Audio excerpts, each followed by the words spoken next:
এই যে দেখতে পাচ্ছেন সুন্দরবনের পাথর প্রতিমার ছবি রেখেছি আপনাদের সামনে, কেননা ফের রয়্যাল আতঙ্ক। এভাবেই গোটা এলাকা ফেন্সিং দিয়ে ঘিরে রাখা হয়েছে।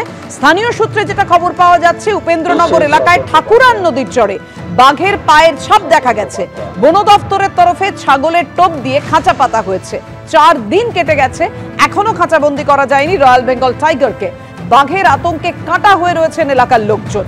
বনকর্মীদের তরফে এভাবেই জঙ্গল লাগোয়া এলাকা ফেন্সিং দিয়ে ঘিরে ফেলা হয়েছে। এলাকায় নাগাড়ে চলছে সতর্কতামূলক প্রচার।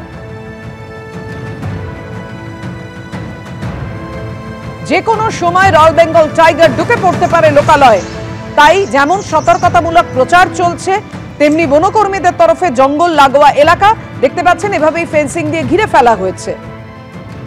কথা বলবো, সরাসরি রয়েছেন আমাদের সঙ্গে আমাদের প্রতিনিধি গৌতম মণ্ডল। গৌতম, কিছুক্ষণ আগে তুমি দেখাচ্ছিলে এই ছবি যে কিভাবে এলাকা ঘিরে রাখা হয়েছে, এলাকায় কতটা আতঙ্ক রয়েছে এবং বন দপ্তরের তরফে কোনো খোঁজ কি পাওয়া গেছে? আর দেখো পাপিয়া, আমি রয়েছি পাথর প্রতিমার শ্রীধরনগর গ্রাম পঞ্চায়েতের উপেন্দ্রনগর। এই ঠিক এই যে একদম লোকালয়, এই লোকালয়ের পাশে একটা ধানের জমি।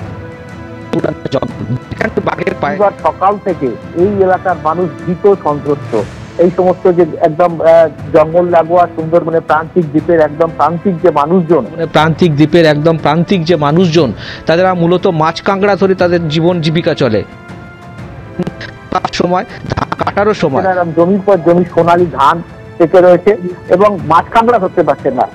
আমার সঙ্গে এখানকার একজন বাসিন্দা রয়েছেন, তাদের ঠিক কতটা আতঙ্ক আছে আমি সেই তার মুখ থেকে শুনবো। ঠিক কতটা আতঙ্কে আছেন আপনারা?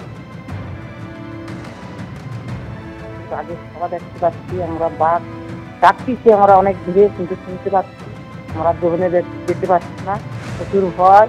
আমাদের কি করে যাব, আমরা যেতে পারি না। ধান ফসল পাকিয়ে যাচ্ছে, মাটি ঝরে যাচ্ছে, আমরা তারা উঠাতে পারছি না। ছেলে নিয়ে সবাই আমার এই পরীক্ষা চলছে, এবারে বাচ্চা পাতলা টিউশন কেটেও যেতে পারছে না। আমরা ঘরের ভিতর থেকে পায়খানা পেশাব সব ঘরের ভিতর থেকে করছি।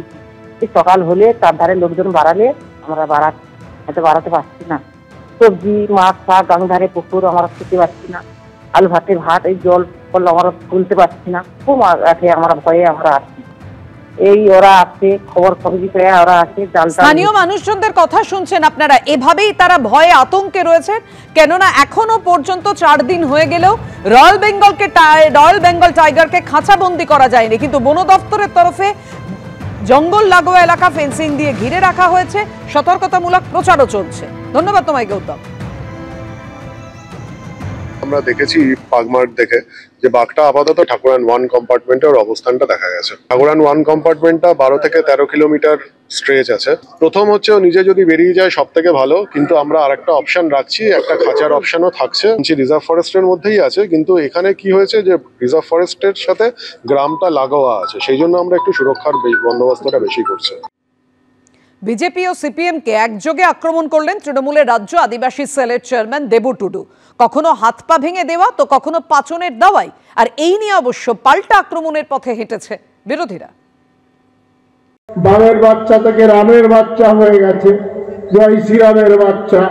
পাচন দিয়ে ওই আপনার ভূত ছাড়িয়ে দেবো। কয়েক মাস পরেই রাজ্যে বিধানসভা নির্বাচন, তার আগে বর্তমানে এসআইআর নিয়ে রাজ্য রাজনীতি ফুটছে। এরই মাঝে বিজেপি ও সিপিএমকে একযোগে হুমকি দিলেন পূর্ব বর্ধমানের কালনার তৃণমূল নেতা ও তৃণমূলের রাজ্য আদিবাসী সেলের চেয়ারম্যান দেবু টুডু। সোমবার কালনা 2 নম্বর ব্লকের বিডিও অফিস লাগোয়া মাঠে তৃণমূলের কিষাণ ও শ্রমিক সংগঠনের একটি সভা ছিল। সেখান থেকেই কখনো হাত পা ভেঙে দেওয়া, ওষুধ পাচন দেওয়া, পাচন দিয়ে ভূত ছাড়িয়ে দেওয়ার হুমকি দিতে শোনা যায় দেবু টুডুকে। এ মাটি কালনা 2 নম্বর ব্লকের শক্ত মাটি, এখানে বেশি লাফালাফি করবেন না, হাত পা ভেঙে যাবে। আমরা আমাদের কাজের অধিকার দিতে হবে, না হলে বিজেপি করা যাবে না, এখানে জয় শ্রীরাম করা যাবে না। আমরা এখানে ওষুধ দেবো, পাচন দিয়ে ওষুধ দেবো, পাচন দিয়ে ওই আপনার ভূত ছাড়িয়ে দেবো। টাকা দিতে হবে, টাকা দিতে হবে। তৃণমূলের নেতা দেবু টুডুর যদি ক্ষমতা থাকে, জয় শ্রীরাম বলা বিজেপি কার্যকর্তাদের আটকে দেখা আর গাছে বেঁধে দেখা, এবং বলেছেন যে রামের বাচ্চা ভগবান শ্রীরামচন্দ্রকে যে হিন্দু লোক সম্মান এবং শ্রদ্ধা করে না, তাকে আমরা মানুষ বলেই মনে করি না। সেই দেবু টুডু এবং সেই তৃণমূলকে আমরাও মানি না। পাঁচন দিয়ে মারবে বলেছে। ক্ষমতা থাকলে দেবটুলুর পাঁচন দিয়ে মেরে দেখা। কালনা এলাকাটি বর্ধমান পূর্ব লোকসভা কেন্দ্রের অন্তর্গত। 2024 লোকসভা নির্বাচনে এই আসনে তৃণমূল জিতলেও কালনা, কাটোয়া এবং দাইহাট পুরসভা এলাকায় তৃণমূলকে পিছনে ফেলে দিয়েছে বিজেপি। এই অবস্থায় তৃণমূলের দাবি বামেদের একটি অংশের ভোট গিয়েছে বিজেপির কাছে। সোমবার কালনার তৃণমূলের সভা থেকে কার্যত সেই ইঙ্গিতই করেন দলের রাজ্য আদিবাসী সেলের চেয়ারম্যান। দু একটা কমরেড এখনো আছে, শুনতে পাচ্ছে নিশ্চয়। এখন অবশ্য কমরেড নেই মনে হয়, বেশিরভাগই ওই আপনার বামের বাচ্চা থেকে রামের বাচ্চা হয়ে গেছে, জয় শ্রীরামের বাচ্চা। কাস্তে ছেড়ে লাল ছেড়ে গেরুয়া হয়েছে। যারা সিপিএম করতো তারা আজকে বিজেপি হয়েছে। আসলে তৃণমূল কংগ্রেসের জন্ম দিয়েছে কে আজকে গোটা বাংলার মানুষ জানে। RSS এর ঘরেতেই তৃণমূল কংগ্রেসের জন্ম হয়েছে, এটা আমাদেরই কথা নয়। এর জ্যোতি বোস একটা কথা প্রায়ই বলতেন যে তৃণমূলের সব থেকে বড় অপরাধ বিজেপিকে পশ্চিমবাংলার মাটিতে জায়গা করে দেওয়া এবং তাকে বাড়তে সাহায্য করে বাংলার সম্প্রীতিকে ধ্বংস করা, বাংলার ঐতিহ্যকে ধ্বংস করা, এটাই হচ্ছে সব থেকে বড় তৃণমূল। সব মিলিয়ে বিধানসভা ভোটের কয়েক মাস আগে থেকেই রাজ্য রাজনীতিতে শুরু হয়েছে হুমকি হুঁশিয়ারির পর্ব। রানা দাসের রিপোর্ট, এবিপি আনন্দ, পূর্ব বর্ধমান।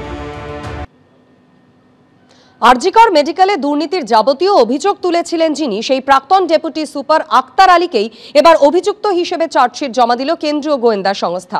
আর সেখানেই প্রশ্ন উঠছে, আক্তার আলীর সাসপেনশন লেটার থেকেই কি সূত্র পেয়েছিল সিবিআই? আর সেই সূত্র ধরে তদন্ত শেষ করে তারপর চার্জশিটে নাম জমা দিল আক্তার আলীর। সিবিআই সূত্রে কি দাবি করা হয়েছে দেখুন। আরজিকর মেডিকেলে দুর্নীতির অভিযোগ তুলেছিলেন যিনি, সেই প্রাক্তন ডেপুটি সুপার আক্তার আলীকে এবার অভিযুক্ত বলে সাপ্লিমেন্টারি চার্জশিট দিয়েছে সিবিআই। নভেম্বরের শুরুতেই দুর্নীতির অভিযোগে আক্তার আলীকে সাসপেন্ড করে স্বাস্থ্য দফতর। সেই সাসপেনশন লেটারের সূত্র ধরেই কি সূত্র পেল সিবিআই। 7ই নভেম্বর আক্তার আলীকে সাসপেন্ড করে যে চিঠি স্বাস্থ্য দপ্তরের তরফে দেওয়া হয়েছিল তাতে লেখা ছিল আক্তার আলী ও তার পরিবারের সদস্যদের সফরের জন্য একাধিকবার বিমানের টিকিট কেটেছে ন্যাশনাল ট্রাভেলস নামের এক ট্রাভেল এজেন্সি। খরচ বহন করেছিল মেডিল্যাব অ্যান্ড কোম্পানি এবং এসটি টেকনোলজি নামে দুটি ফার্ম।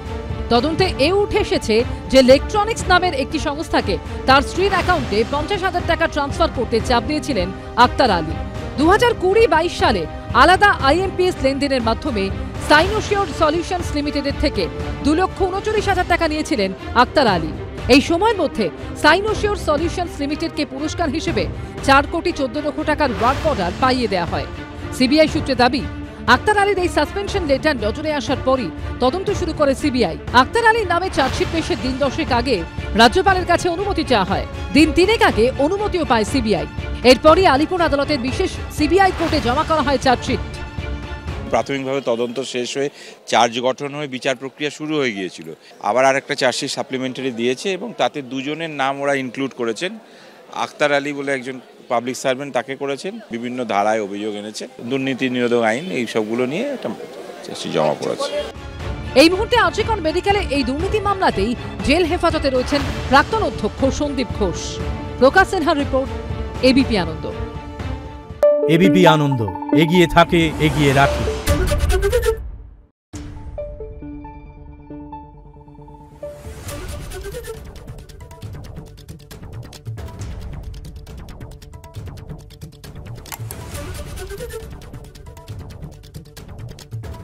Thank you.